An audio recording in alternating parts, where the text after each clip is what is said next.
character depth maps. See, there's quite a lot of characters in this one.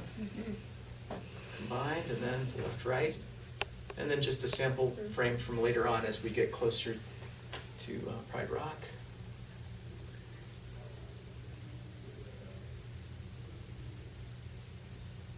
And this had to have its own markups.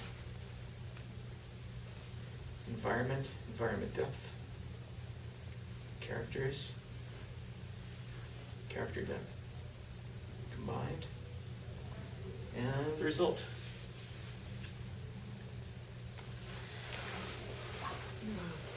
Any questions?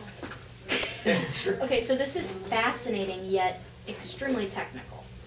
What did you go to school for?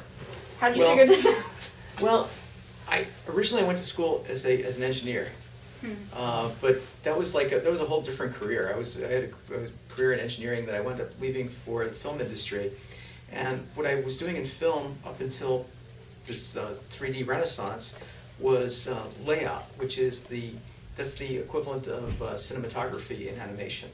So I was doing visual storytelling. How can I use a camera to tell a story, essentially? And so that's what I've been doing up until all of a sudden, in fact, I worked on the regular cinematography, the layout for Chicken Little, which was the first digital. That was the first digital 3D released feature. So that began this whole digital renaissance that we're experiencing now. So anyway, but I worked on the regular version of that, and then what we did was since this was so new, and we really didn't have time to do it in-house, what we did was we just had it converted, sent it to an outside vendor, had it converted, and it was just done to default settings, essentially. Nothing was done to really use it to enhance storytelling. It was just kind of a default.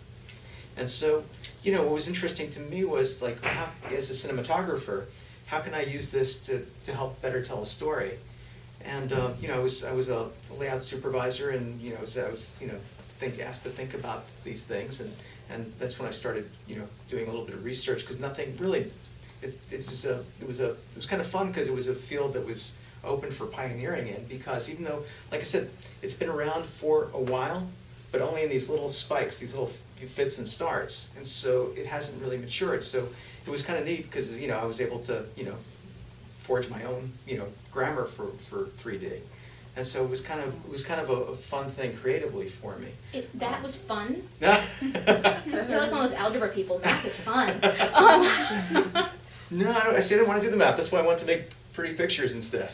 But anyway, you see, so I came from originally I come from a technical standpoint, which is why those gradient algorithms and everything don't bother you.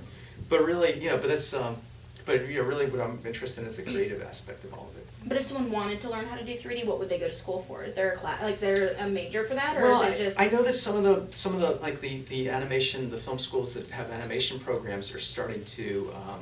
They're starting to require student films to also have a 3D version, so that people start to So you can be a professor.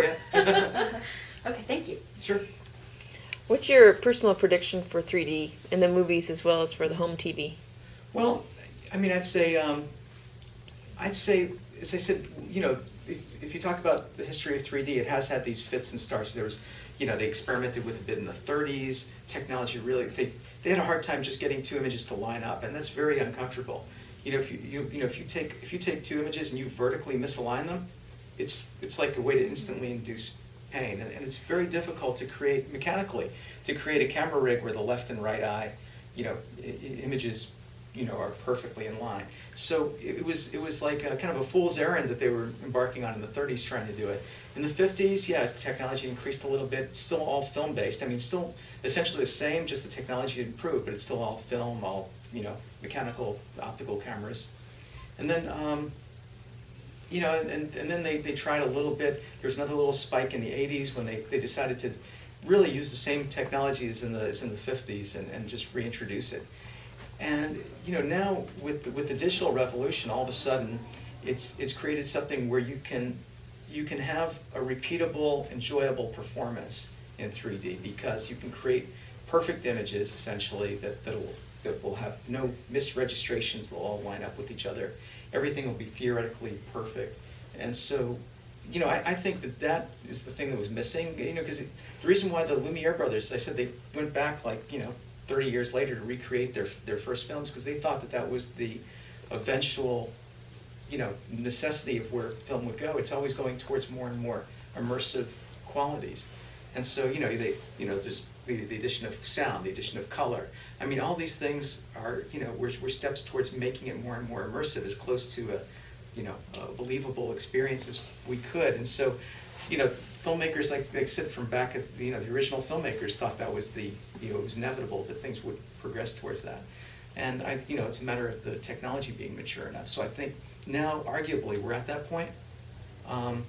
You know, and now, you know, it's just a matter of, I think things are going to eventually go towards, you know, glasses free. Yeah, you know, we need to. And it's just going to get better and better. But some movies went through, the classics got colorized, right. the black and whites, and people felt very strongly that was something that shouldn't have happened. Right.